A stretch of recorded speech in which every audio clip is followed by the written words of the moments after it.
Good morning, good morning, good morning, and welcome to the Wednesday, February 22nd edition of the OBX Wave Report, where right now you're watching me Google search my own Twitter account, not intentionally, just because apparently, according to my wife, I am a bit of a Luddite, and I don't move as efficiently as I could on the interwebs, which is probably true. And for the OBX Wave Report today, as in most days, we are going to break all the rules when it comes to um, setting up and organizing a show for live stream and YouTube. Because we're going to talk about all the things. We're going to jump across a number of subjects. We're going to talk about surfing. We're going to talk about climate. We're going to talk about weather. And we're going to try and connect all those dots. This report brought to you by myself, Robert Scribbler, your wave, weather, and climate reporter. And lately, I've been starting to provide you guys with some reports from my surfboard, which has been pretty fun and very informative. Yesterday, I got out in the surf in the unseasonable warmth here in the Outer Banks off Jeanette's Pier in some small, I'd say about 1.5 foot waves. Got some good rides, got some amazing weather and climate observations. The skies out here are just amazing, and the GoPro captures all of it very well. So um, if you want to see my surf session, check it out on YouTube. It's up there in my videos, and we got some great shots of some surf and some waves, even as we were out there observing the unseasonable warmth, which has a serious climate fingerprint on it. So, though we've enjoyed ourselves in these unseasonable warm conditions, there's a bit of an ominous note to it. It's as human beings, we love to play and frolic when the conditions are favorable for us, and the unseasonable warmth, at least for me as a surfer, has brought some favorable conditions, but I can definitely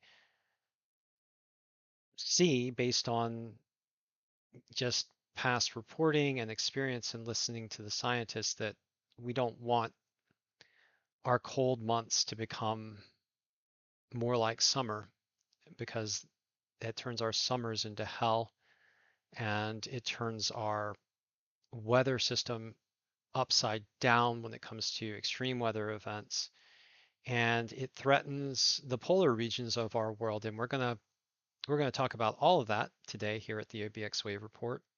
On the flip side, I do want to sound some hopeful notes, and so there's joy that comes from interacting with nature in a positive fashion, and surfing for me is one of those things. So I don't want to downgrade the joy of that.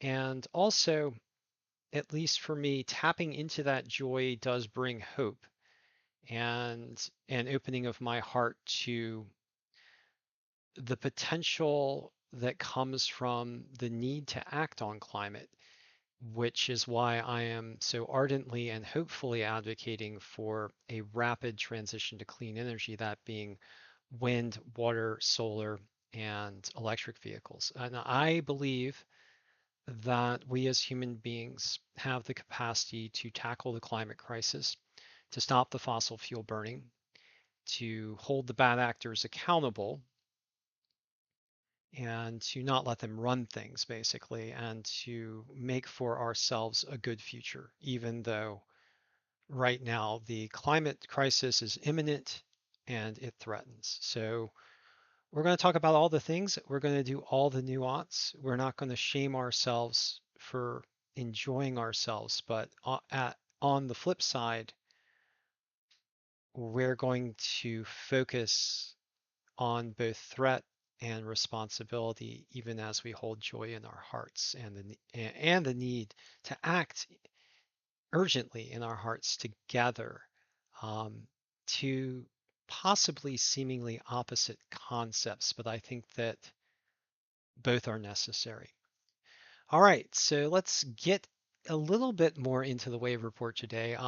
So for the wave report today, we're going to do like a little bit more preamble because there's some big things going on in the climate system right now before we start to drill down even to the United States and to the Outer Banks. And one of the things that I want to highlight, and we've been talking about this for quite some time now, um, in our climate science chat versions, one of the major polar observers is Zach Labe, and he's provided us with a lot of information about the polar regions of our world, and in particular the sea ice, this thin film of ice that sits on the surface of the ocean. And as fossil fuels have been burned and more carbon has been injected into the Earth system, and more heat has been trapped both by the atmosphere and in particular by the ocean, the sea ice has gone into rapid retreat on a global basis, and particularly in the Arctic during recent decades. But now the Antarctic is also seeing severe impacts to sea ice as well. And now the sea ice, our Antarctic sea ice, is in the news because the Antarctic sea ice has reached record low levels for the second time in 2 years. And I do want to show you this trend because there's some disinformation out there. There are people saying that, oh, there's no significant deviation from the trend and all that. That's not true. We do have a significant deviation since 2008 in the trend, with a consistent loss of Antarctic sea ice extent from 2008 and 8 onward. Many climate change deniers had pointed to the fact that Antarctic sea ice was relatively stable up until the 2008 timeframe, and now they're trying to pretend like 2008 and onward hasn't happened. But we have significant losses and a loss trend for Antarctic sea ice. This graph provided by Dr. Robert Rode. Recommend you follow him on the social medias. Um, and he's just posting this statistic stating, checking again on Antarctic sea ice, this Antarctic summer has already established a new record low for sea ice extent in the satellite era since 1979, with maybe 3 to 10 more days of melting before refreezing season begins. So we might even get into more of a record low. And you can see the trend since 2008 with that pretty dramatic decline. And this decline, again, has set off some speculation about when we might potentially see no sea ice on the surface of the Antarctic waters as the Earth system continues to warm due to the heat being trapped by fossil fuel burning. And this tweet from EarthFast, the beginning of the end, scientists alarm as Antarctic sea ice hits record low. It's not just barely a record low. Ted Shambos, a glaciologist, it's on a very steep downward trend. 4 out of the 5 highest minimums have occurred since 2008. And again, just highlighting that trend since 2008, which is very visible in this graph. Um, Speculation on the end of Arctic sea ice is one of those things that is a little bit fraught.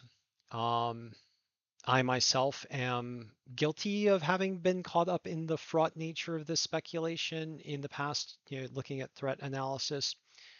But one thing that can be said about the trends for Arctic sea ice is that, and Antarctic sea ice and global sea ice generally, is that it's not good. The decline in the Arctic has been precipitous, and since 2008, there have been major declines in the Antarctic. And if fossil fuel burning continues, It's just a question of when we see zero sea ice days, and then weeks, and then months in the Arctic and the Antarctic both. The trend lines are pretty obvious. The amount of heat that the oceans are taking up is obvious. And so we've got to really work hard to mass deploy clean energy and stop the fossil fuel burning if we want to save the sea ice. And the sea ice is important for many reasons, not the least of which is an amazing habitat that provides richness for so many of the fish and wildlife that spawn and thrive in the cold regions of the world. And it is also a protective blanket on the surface of the ocean that helps to keep our world cool. So if you lose the sea ice, you lose a bit of the Earth's reflectivity, which creates a feedback in the polar environments that causes them to warm more rapidly. And last of all, and these are just major indicators. I'm sure you could get a sea ice expert to talk more and more and longer about the benefits of sea ice. But the last major benefit of sea ice is that it serves as a protective shield for the land glaciers. And if you lose the sea ice, the land glaciers are left to the exposure of an open, dark water surface that warms more rapidly under the rays of summer. And this surface is also more easily perturbed by wind and weather. And a lot of the world's glaciers, particularly in Antarctica, run right down the continent and into the ocean. So the mechanical force and the heating of that water next to the glacier can cause glaciers to melt and degrade and collapse more rapidly. So our sea ice helps defend our glaciers from the assaults of heat. And without our sea ice, we could tend to see more rapid and more dramatic impacts on the glaciers, particularly in Antarctica. And that is not good, not good at all for people like me who live on the coastline and face the twin perils of increasingly more powerful storms driven by warming ocean surfaces and sea level rise driven by the melt of those very glaciers that the Arctic and the Antarctic sea ice protect. So when you're losing sea ice, it's not a good thing, particularly for those of us who live on the coastlines or any of us who love our coastlines and our coastal environments and generate joy and happiness living, visiting, even just seeing and sharing the beautiful renderings and photographs of the environment in places like the Outer Banks. All right, so want to talk about another thing. We're doing a little bit of preamble to our preamble today on the OBX Wave Report. I did have a friend on the Twitters talk to me about what the present cyclone forecast is for the Atlantic. And let's pull up Earth Null School here. And I've been talking about ocean water temperatures for quite some time here at the OBX Wave Report. And you know what? We're going to keep talking about ocean water temperatures because ocean water temperatures are a big deal, particularly the sea surface temperature anomalies for the global ocean system. And I'm just going to show you the global ocean system right now, just going to get a brief shot at the global ocean system. And as you can see, most of the world's oceans are much warmer than normal at the surface.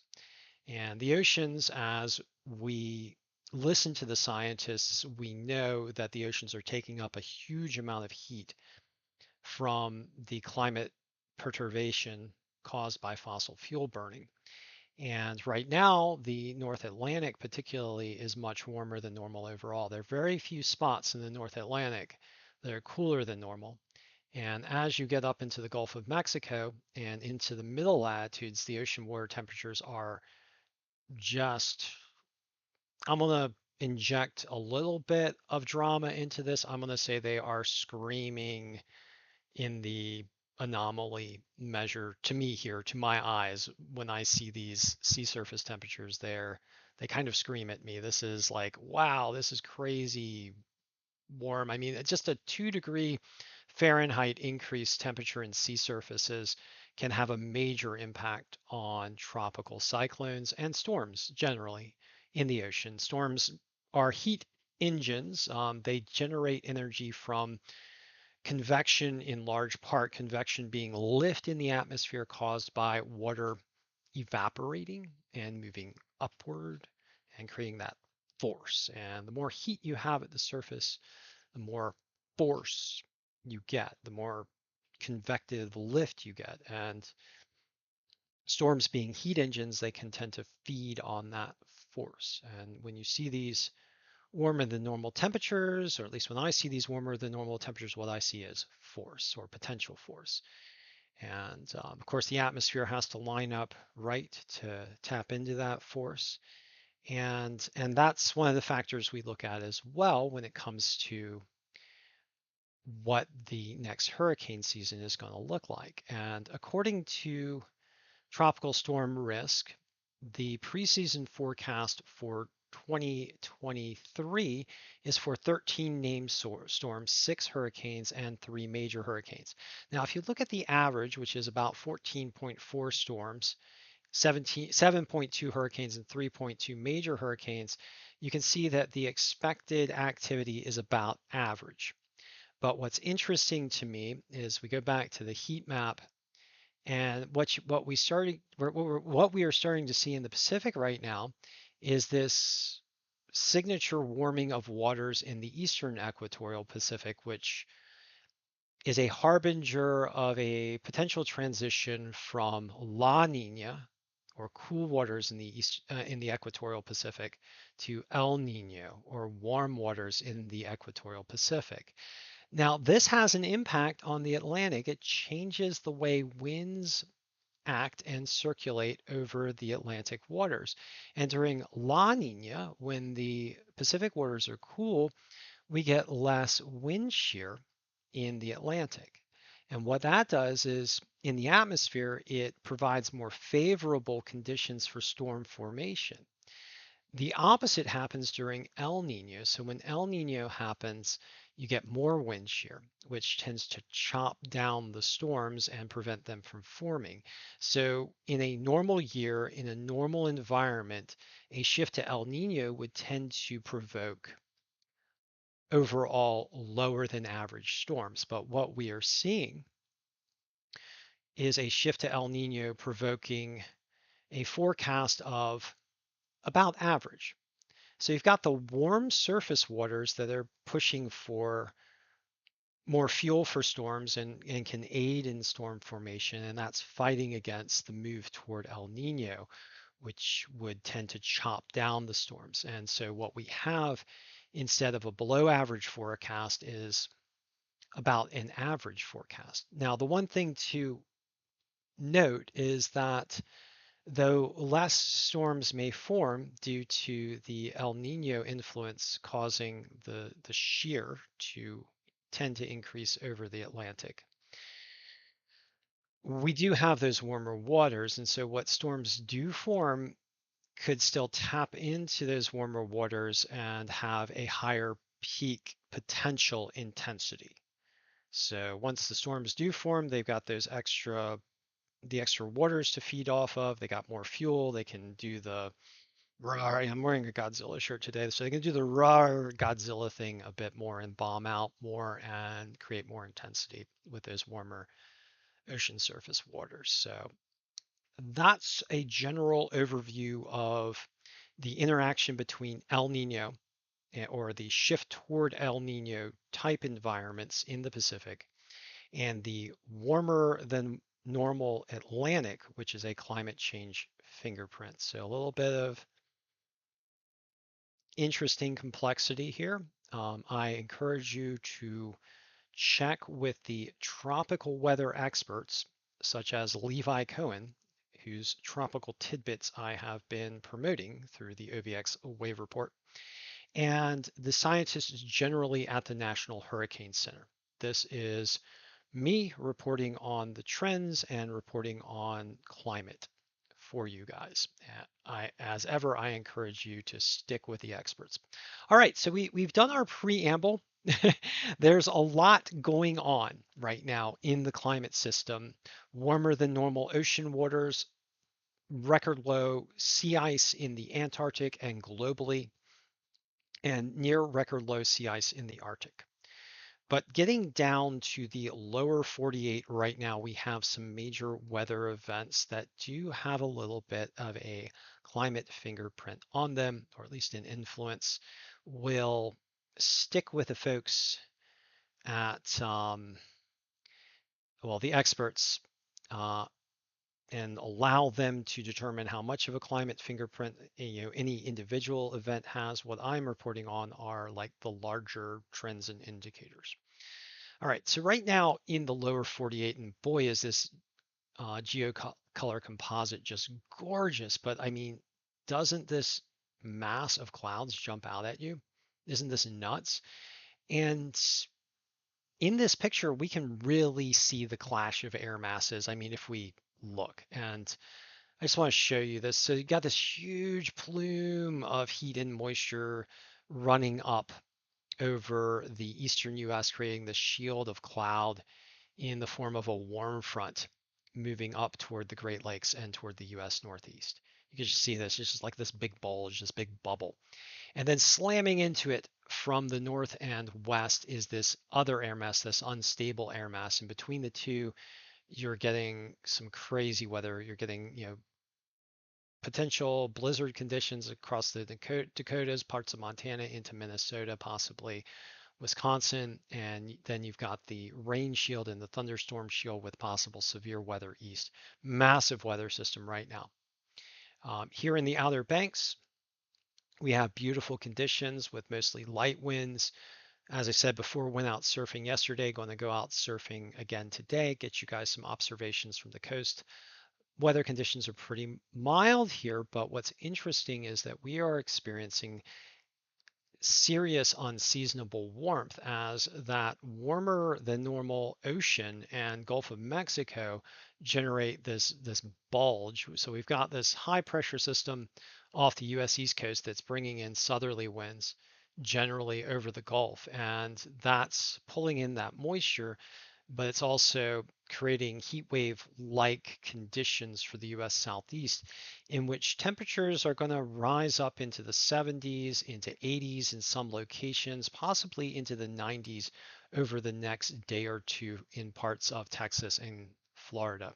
And right now, many heat records stand to fall if the forecast is correct. So the major news is big storm, blizzard north, and crazy heat wave for wintertime, or just crazy heat south and east. All right, so I do want to show you the air masses, so you can see the movement of the air. And you've got this, look at this big flow. I mean, so the high pressure systems, it's more like it's a high here, it's a high here, it's a high here. It's like this extended ridge in the horizontal, just a big thick ridge here. And you've got these easterly and southerly winds coming on the south side of this high as it rotates clockwise in a clockwise fashion. And you've got winds coming in all the way from the east of the far Caribbean in the North Atlantic and just making this big pull across the Caribbean and the Gulf and feeding into our storm system here. And then out west, we've got the front side of another big high pulling down air from the Arctic and pushing it across the US West Coast and into the west side of the storm system. So you can just see all the air masses coming together here to form this major storm that is affecting the US. The components being heat wave in the southeast, some blizzard conditions up in the north, and lots of storminess in the central. We've also got lots of storminess here out west on the front side of this high, and this has become a consistent condition for the US West Coast, and we've got very strong winds as well and likely heavy surf conditions out here on the West Coast as well. Let's just look at the waves. Wow. Yeah, the significant wave heights for the US West Coast are serious. Just offshore here in the 23-foot range off of Oregon, and California, significant wave heights off of Central California in the 19-foot range. And even as we get into the south-facing beaches, significant wave heights in the range of 11.6 feet just offshore, 14.1 feet as we start to get down toward Baja region. So just very big surf out there on the West Coast. I bet you guys out there are getting some crazy waves. So yeah. All right. Now looking at the next 7 days, it is looking kind of stormy for large sections of the U.S., particularly as we get into California. California over the next week is starting to get into severe ranges with possible precipitation amounts ranging from 5 to 15 inches converted into rainfall for large swaths of California. Um, might want to keep a weather eye to California, particularly over the next week. We might see some serious severe weather impacts as we get those storms coming in off the Pacific. And then as we get into the central US, east of the Mississippi River and into the Ohio River Valley and the Great Lakes, we also have this potential for lots of storms running, we'd say, let's see, east of Iowa, or from eastern Iowa all the way to the US Northeast. So something to keep an eye on as far as severe weather potential goes. All right, we've gone big for most of the OBX wave report. We're going to go small and talk waves for the Outer Banks now. Do some local conditions for you guys. So right now at Jeanette's Pier, getting on down to the coastline, I can just look outside right now. It's just gorgeous. I was outside earlier today and just beautiful conditions, light winds coming in from the east. We've got clouds and sun, that just beautiful mix that is just lighting up the skies down here with all these different colors and features. Um, it's getting very warm and it will tend to be warm throughout the day today. So getting down to the coastline using our Google Maps for informational purposes, we're going to head on down to Jeanette's Pier, where waves right now are in the range of 1 foot. I have a little asterisk beside this because the swell coming in at 3 seconds, the primary swell coming in from the east is 1.7 feet. So waves may be more in the 1 to 2 foot range than in the 1 foot range, but still relatively small, likely rideable. I'm going to head down and get some more GoPro video for you guys from the surf. I'm going to also do a GoPro review. GoPro is a very powerful device. I guess what I will say briefly is it uses a massive amount of data, so it's you kind of got to wrestle with it to to make the use of the data that it produces for you. But it is a heck of a device, and I'll go ahead and do a review at some point for you guys. I think generally I might be switching from camera to GoPro. I thought I could get most of my video from the GoPro, but I think the camera on the phone is effective in a number of situations. So we'll continue to use that. I guess my next upgrade is probably going to be to my phone, both to get more storage and to improve the phone camera. So I thought, oh well, I get the GoPro and I'd be good to go. But no, I think I need all the devices. But in any case, yep. So we're going to still keep leveling up the OBX wave report with our devices and all of that. But right now at Jeanette's Pier, primary swell is coming in at 3 seconds, secondary swell coming in at 10 seconds. Winds out of the east-southeast at 15 miles per hour, which is an onshore flow. Air temperatures, 64 degrees Fahrenheit, which is ranging above the predicted levels. Right now, we're about 2 degrees, maybe even 3 degrees above what was predicted at this time. And looks like temperatures are tracking toward the lower 70s for today at Jeanette's Pier. I might be speculating a little bit too much. The official forecast is for temperatures in the upper 60s. So we'll see. We'll see how things go. But right now, 64. right now 64 degrees and temperature is still warming up there. Ocean water temperature is 51 degrees. Weather forecast, clouds and sun, high in the upper 60s, maybe lower 70s. We'll see. All right, heading on down south to Rodanthe. We're going to go past Oregon Inlet, Pea Island National Wildlife Refuge as we get onto Hatteras Island and get down to Rodanthe here, where the waves are in the range of 1 to 2 foot. It's actually really not that different from Jeanette's Pier if you look at the primary swell coming in at 3 seconds at 1.9 feet, just 0.2 of a foot difference between Rodanthe and Jeanette's Pier, at least according to the wave monitors. Primary swell again coming in at 3 seconds out of the east, secondary swell coming in at 10 seconds. Winds coming in from the east-southeast at 17 miles per hour, which is an onshore flow. Air temperatures right now at Rodanthe, according to the local observations, are 62 degrees Fahrenheit. My opinion, it's probably a little bit warmer down there at the beaches. We'll see. But in any case, 62 official reading, 55 degrees Fahrenheit ocean water temperature. Weather forecast, clouds and sun today, high likely near 70 degrees down there at Rodanthe. All right, heading on down south to Buxton. And right now we've got 1 to 2 foot surf at Buxton with a primary swell coming in at 10 seconds, secondary swell coming at 7 seconds. We've got a larger swell coming in from the south that's wrapping around a little bit as well. Air temperatures right now 64 degrees Fahrenheit, ocean water temperatures 59 degrees Fahrenheit, close to 60 but not quite there. Weather forecast, clouds and sun with an expected high near 70. And for our last location, the south-facing beaches here are still getting larger waves, even though they're starting to fall down a bit.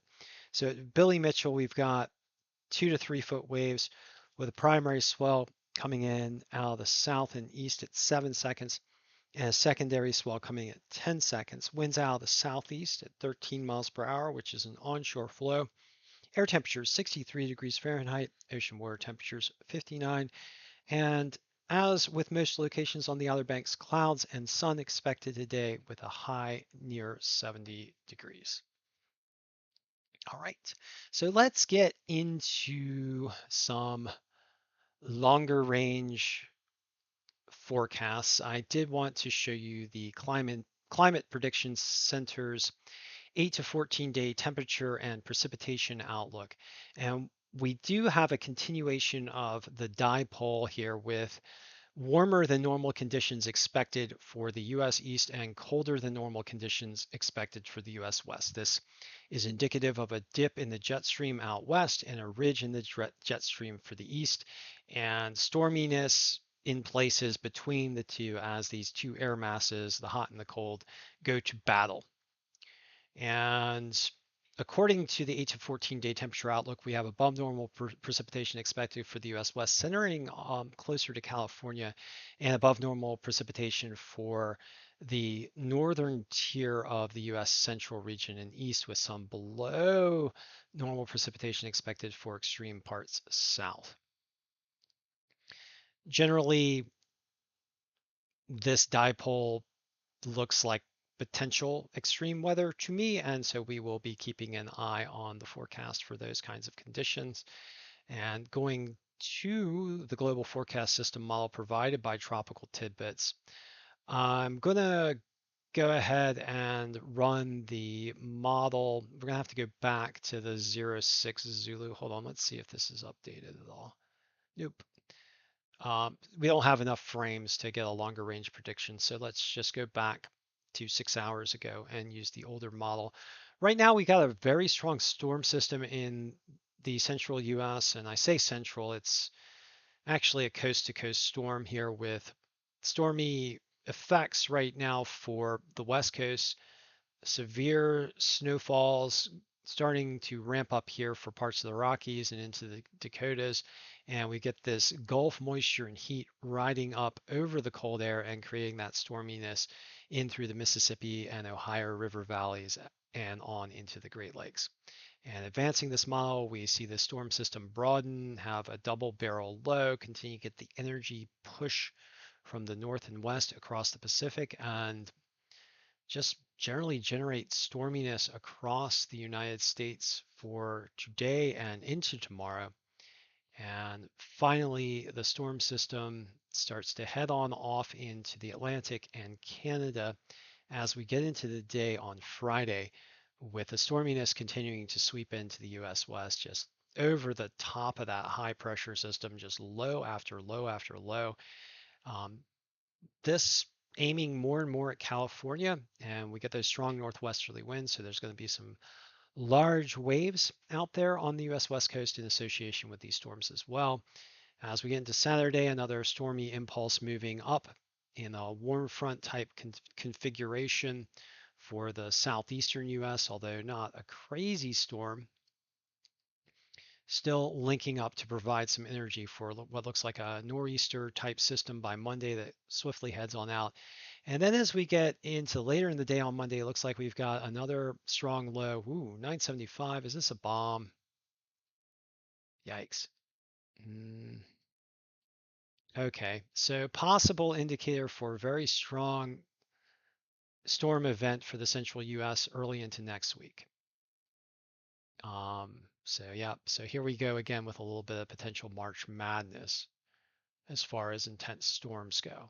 We'll have to keep a weather eye to this. This is a little bit far out in the model, so grain of salt territory, but it looks like we might get a very intense low pressure system by early next week. And then another strong storm impulse coming in from the west as we get into the middle of the week next week. This shifts more to the central US, but doesn't really appear to be a majorly powerful system, although possible nor'easter type potential for the US East Coast. And then as we get into the following weekend, looks like another strong storm system riding up across the Mississippi and Ohio River valleys toward the north and east. And more impulses coming in off the US West Coast, just continuous, looks like continuous rains here for California and parts of the US West Coast. And whoa, it looks like a little retrograde going on there offshore.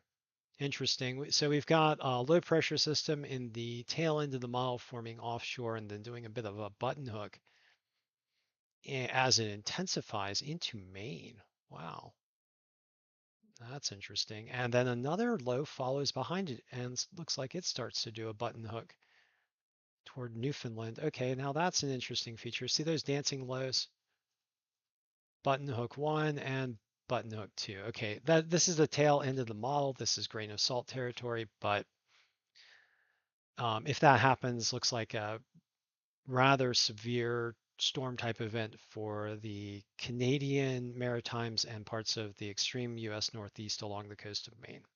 But again, grain of salt territory for that. I've seen some pretty crazy stuff far out in the models here for March, and looks like the general picture is for unstable weather for March, and we'll just have to see how things form up. All right, so getting back down to the Earth null school model, I did want to look at temperature really quick here because we've got these big old ridges in the jet stream, ridges and troughs, and I want to see potential for warm air invasions of the Arctic. It does look like we get some warm air invasions coming both through the Bering Sea and over Svalbard. Um, and yeah, like near freezing temperatures starting to get up into the high Arctic in some of these model runs. Although nothing, all these are much warmer than normal temperatures for the Arctic. It doesn't look like we have any major extreme crazy event, um, but we'll have to keep a weather eye to that. Getting back down to the waves. Wow. Look at these significant wave heights off Iceland. I read an article in Magical Seaweed about people who surf Iceland, and wow, this is just crazy. This notion of surfing Iceland. But for those who surf Iceland, oh, it looks like by the 26th, you guys are going to have some serious significant wave heights just offshore in the range of 20 feet and associated with a like a major bomb of a storm heading toward Greenland here. Serious gale force and looks like maybe even storm force winds out here off, yeah, 59 miles per hour, sustained winds. And wow, over Greenland, look at this. Yep. So what we're getting is a powerful storm here, hurling extremely strong winds across the North Atlantic and potentially kicking up some almost like there's 38-foot significant wave heights offshore. So, and then for the west-facing beaches of Iceland, 20-foot significant wave heights just offshore, 17 to 20-foot significant wave heights. So those you crazy folk surfing Iceland, storm on the way by the 26th might give you guys some serious waves.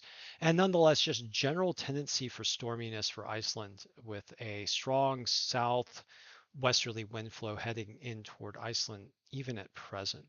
Getting down to the outer banks. Let's talk waves because that's what we do here at the Wave Report. Just off of Buxton right now, wave heights, significant wave heights, the range of 2.6 feet. What I will say about the waves is though they're small, they've been fun. And so they've been worth riding, been fun, been good practice for myself out there at the beaches. You might have a similar experience. I'm of the notion that the more you get out there, the more you practice, the better you get, regardless of wave conditions. Waves don't have to be perfect for you to get out, have fun, and improve yourself as a surfer. So significant wave heights right now off of Hatteras, Buxton in the range of 2.6 feet. For tomorrow, the south winds are expected to pick up, and so it's likely that the south-facing beaches are expecting or are going to see better surf, while the more northerly beaches get the wraparound swell or the cross swell coming in from the east here. So by tomorrow, significant wave heights at off of Buxton and Hatteras at 6.4 feet coming from the south is by Thursday. And then as we get into the day on Friday, waves fall down a bit as the winds calm down and we get a little bit more confusion in the swell with some swell coming in from the north as well as the south. And then on into Saturday, the winds shift out of the north and we get that northeasterly swell coming in at around 4 to 5 feet. Looks like the wave conditions will be better on the day for the day on Saturday. Might be a little choppy depending on the wind speeds. It's going to be colder behind the as the colder air mass moves in, and then into the do we have a Sunday? Yes, we do. And then into the day on Sunday, the temperatures moderate, gets warmer again. The swell shifts around to the east and falls down a bit. Sunday might actually be a rather good day for surf with waves in the range of 3 to 4 feet in the near offshore environment, and the swell coming in directly from the Atlantic Ocean toward the east-facing beaches. All right, so thank you for joining me again for a big, we talk about everything version of the OBX Wave Report. As I always do at the end of my broadcasts, I ask you to please do everything you can to help speed the transition to clean energy and to thereby protect the beautiful coastlines that we all so love and enjoy, that we all gain so much richness from, and to also help to transition away from the burning of fossil fuels, which just causes so much harm as in so many different ways, as people, both people on the coastline who are seeing with eyes wide open can attest to, as well as those up in Ohio who recently experienced um, the impacts of harmful petrochemical spills. Um, and our hearts go out to all those in Ohio right now. And we can forge a better world with much less toxicity and much less negative impact, both to our climate system and just to our general health and well-being if we transition away from fossil fuel burning and just general less reliance on the harmful products of fossil fuels. So thank you for joining me again, and I will be back with you shortly with some reports from the beaches.